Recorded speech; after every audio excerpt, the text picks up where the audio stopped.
Hey, what's up YouTube? This is Upstart Goblin here, and coming at you guys today with a new Yu-Gi-Oh deck profile. And the deck I want to showcase to you guys today is my take on Dinomist. Dinomist has been a really interesting archetype to me because I kind of just really like their play style on how they operate, on how they work, and how they pretty much deal with any situation at any given time, because they have resources within their arsenal that allow them to get over your opponent's monsters, some of your opponent's back row, and also to withstand some of the impacts that your opponent can do to you when you're using this deck, such as like destruction effects or even like targeting effects, and a lot of other good stuff. The one thing that this deck has going for it is its recursion type ability, where you have a Dinomist Charge face up on your field, or multiple copies of it, and your resources of your pendulum scales of your monsters is kind of endless until your opponent can try and go through all of it and trying to deplete you of your resources. So in an aspect alone, I really like Dinomist in the sense that it's basically control and aggressive as well. So without further ado and delay, I'm going to go straight into the deck. And at the end of the video, just let me know what you guys think of it. Any changes or recommendations are more than welcome. So yeah, let's get straight into it. Alright, for starters, in the monster lineup, we'll start off with the high level monsters. I got 3 Dinomist Spinos and 3 Dinomist Rex. There we go. We'll start off with the high level monsters and work our way down. Dinomist Spinos and Rex are your 2 big boss monsters of the Dinomist deck. Spinos being 2500, Rex being 2600, and then also Spinos being a 3 scale and Rex being a 6 scale. Now, the scale effects for all Dinomist monsters are pretty much the same all across the board. The 3 scales basically states if any of your other Dinomist cards would be destroyed by battle or by an opponent's card effect, you can destroy the 3 scale instead. So, if your Dinomist monsters were to be run over in battle, or if you try and clash into a monster with the same stat line, you can destroy the 3 scale to save your Dinomist monsters. So that's really nifty and cool at the same time, because it keeps your monsters present on the board. And the same can be said for your Dinomist cards. In other words, your 6 scale and your Dynamis Charge. The 3 scale can help protect from destruction effects. And then Dinomist Rex's 6 scale is basically if another Dynamis card is targeted by an effect, you can just negate the effect and destroy this card. So the 6 scale pretty much saves you against targeting effects, and then the 3 scale just helps you against destruction. And onto their effects as well. Spinos and Rex both have really good and really powerful effects. For Spinos, he's probably the best, one of the best ones in terms of dealing damage to your opponent, because his effects require you to tribute another Dynamis monster, and then once you do that, you get one of the following: Spinos being able to attack your opponent directly, or being able to attack a second time during the same battle phase. And one key thing to note: you can activate his effect multiple times. His effect is not once per turn, so you can use his first effect, tribute another Dynamis monster, and get the effect to attack your opponent directly, and then use the second, use his effect again, and tribute another Dynamis monster, and make it so that Spinos can attack your opponent directly twice in the same battle phase. So essentially, Spinos can make a 5,000 direct attack, and Rex's abilities are really good. First effect being at the end of damage calculation, or at the end of the damage step, you tribute off another Dynamis monster and activate one of his following effects. First effect being, it can make a second attack on monsters, and if it attacks a defense position monster, you deal piercing damage. So that's really good, and it being 2400, so it makes it really easy to run over some monsters. So Rex alone is really good in that aspect. But what's really key about Rex is his second ability, is that being you can shuffle away one card your opponent controls or in their hand, and shuffle it back into the deck, and then you get to give Rex an extra 100 attack and defense. So Dinomist Rex and Spinos are really good monsters overall in the Dinomist deck, and I highly recommend you run these guys, because they are both really good. Next, for the small Dinomist monsters, we got Dinomist Pteran. We got 3 copies of him, 3 copies of Plesios, and then 1 copy of Dinomist Ankylos or Ankylosaurus. Dinomist Pteran and Plesios, the ones you're maxing out on. Pteran is another 3 scale, and Plesios is another 6 scale, so their effects are self-explanatory there. Pteran is 1800, and he is basically your Stratos of the deck, being able to search out any of your Dynamis cards at the cost of Pteran destroying a monster in battle. So if you run over something with Pteran, use this effect to search your Dynamis spells and traps, or to search another half of your scale if you're missing one of them. So Pteran alone is really good in that aspect.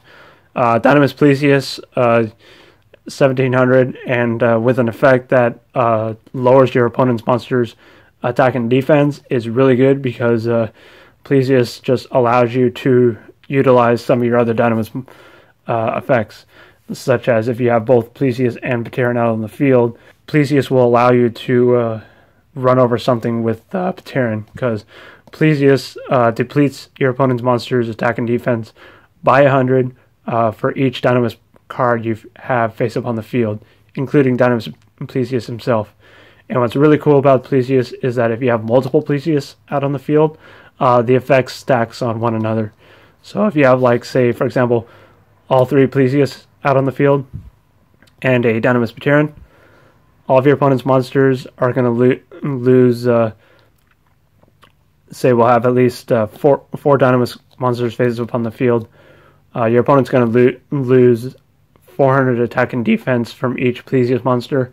400 times 3 is 1200, so they're going to lose 1200 attack and defense on all of their monsters. So Plesios is really good in that aspect alone. And then the one Ankylosaurus, is base attack is 1500, but its defense is quite high in the sense of 2000 defense. So most of the time you'll be summoning Ankylos in defense mode if you can. I'm running this card purely because his monster effect being, whenever you run over something with your Dynamis monsters, the opposing monster is banished instead of going to the graveyard or to the extra deck, which is really good because against an opposing Pendulum deck, if you run over Pendulum monsters, they'll be banished instead of going to the extra deck. And then other decks like Burning Abyss and Blue Eyes, if you're able to run over their monsters, they'll be banished as well. So, and against BA, they won't be getting their graveyard effects, and against Blue Eyes, you can get rid of their graveyard resources that they tend to rely on a lot as of late. But besides that, the one Ankylos is actually fine. I don't think you need more than one of him. You can bump him up to 2 if you want, but I've been having some really good results with just playing the 1 copy, and it's worked out really well in the long run. And for the most part, that's pretty much it for the low monsters in the Dynomist. Next up, 2 Archfiend Eccentrics. Really good utility that this card adds to the deck. Gives you some spell and trap removal, as well as some monster removal as well. The only downside with the Archfiend Eccentric in this deck particular is that you can't Pendulum summon him back out, so that's why you have other cards to try and recycle him back to your deck, with the Pot of Riches and other cards like that. But Archfiend Eccentric has worked pretty good actually in this deck, and I really like it. And then the one Rescue Hamster to end the Pendulum monster count. Then for the rest of the monsters, the non-pendulum monsters, we have Deskbot 001, your level 1 tuner. And what this card adds to the deck is some really nice synchro capabilities, because what Deskbot 001 requires, this deck is pretty much able to accomplish. Now, the way you use this card, first and foremost, his first effect being he gains 500 attack and defense for each machine-type monster on the field, or that you control. So with 001 himself, he'll be at a 1,000 attack, and then if you have a full board of machine-type monsters, 001 will rise up to 2,500 attack. So that's really good, because you have a level 1 2,500 beater ramming into your opponent's life points. But what's really cool about Deskbot 001 is his ability to special summon himself from the graveyard. The way you basically accomplish that is whenever you summon 2 machine-type monsters at the same time while 001's in the graveyard, you can special summon him directly to the field. So that aspect alone is really good, because all of your Dynomist monsters are machine, and it's also a pendulum deck, so summoning 2 machine-type monsters at the same time is not very difficult at all in this deck to accomplish. And Deskbot 001 just really fits the bill for adding extra utility to your combos that you can do in this deck. So I really like Deskbot 001. One of my personal favorite tech choices in the deck. And then lastly, in the monsters, we got 2 Maxx to round out the monsters. Onto the spells, we got triple Dinomist Charge, probably one of the other best cards in the entire deck. This is pretty much what gets your engine rolling. The moment you activate Dinomist Charge, you get to search your deck for a Dinomist monster. So the main monster I normally search with this card, if I don't have it in my hand, is Dinomist Pteran, because Pteran can then search another Dinomist Charge or any of my other Dinomist monsters or cards that I need. But Dinomist Charge alone is really cool and really good in the Dinomist deck in general. 3 is the best possible odds that you have for opening with this card, because you want to see this card as soon as possible in your first or second turn at most. Dynamis Charge just adds so much to the deck. And for the recursion factor, Dynamis Charge, while it's face up on the field, whenever Dynamis monster goes from the field to your extra deck, you can add one of those monsters from your extra deck back to your hand. That particular effect of Charge is a mandatory effect, so you won't have the option to not use that effect. So you want to try and use the second effect of Charge as wisely as you can, because it being mandatory means if you have multiples out on the field, you'll only be able to resolve one of these, and the other one will fizzle. And the reason you want to kind of be careful with how you use this card is because the second effect of Charge is once per turn. So just be mindful of that. But Dinomist Charge alone is a really good card. Next for the spells, we got 2 Instant Fusions, self-explanatory. This is to go further into your extra deck, further with your combos and your single plays. Instant Fusion, really self-explanatory there. Next up, 2 Pot of Breeches. Like I said with Archfiend Eccentric, this is basically to help recycle some of your fallen pendulum monsters that either are stuck in the extra deck or that are in the graveyard because of when you use them for Xyz summons and whatnot. So this is really good in the sense that it helps you recycle your Archfiend Eccentric, so you can reuse them for more spell and trap destructions. And then it also helps you recycle your Dynamis monsters and any of the other monsters that have fallen in the graveyard because of Xyz being used as Xyz materials or other forms of matter when they're sent to the graveyard, such as a Solemn Strike, for example. The only downside with Riches is that once you use this card, you can only special summon the rest of the turn by pendulum summoning. But that's not too much to worry, because this is a pendulum deck and it doesn't fall to you too much when you use this card. So 2 out of Breeches, really like. And then for the 1-ofs, we got 1 Dinomic Powerload, 1 Limiter Removal, 1 Raigeki, and 1 Upstart Goblin to round out the spells. For traps, triple Dinomist Rush. This card I really like a lot. Basically, when you activate this card, you special summon a Dynamis monster from your deck to the field. It is unaffected by other card effects and is destroyed during the end phase. So this card is really good in the sense that it allows you to search your Dynamis monsters directly from the deck, directly to the field, so that you have them later in order to pendulum summon them back if and when you need to. And then when you have Charge out on the field, the monster summoned by Rush will pretty much be added back to your hand. So that's really good in that aspect alone. You can only activate 1 Dinomist Rush per turn, but the fact that you can do so many niche combos and counterplays with this card is just really good. Next, I'm playing 2 Quakemere Forces. With the aspect of when you're using Pteran and Dinomist Rex for their effects, this card just helps you put your opponent's monsters face down so that you can run them over quite easily. Because most monsters' defense stats are pretty low on the besides Blue Eyes, because most of them are 2,500 or 3,000. But Quakemere Force is really good in the sense that it puts a halt to your opponent's push against you for like overwhelming odds against massive boards of monsters. But I like Quakemere Force over the other Mirror Forces in this deck. Then for the 1-ofs, we got 1 Solemn Strike, Solemn Warning, Spiritual Water Art AU, Torrential Tribute, and Vanity's Emptiness to round out the single traps. And that's pretty much it for the main deck. On to the extra deck. For synchros, for the first portion of our extra deck, we got 1 Armades, really standard and self-explanatory.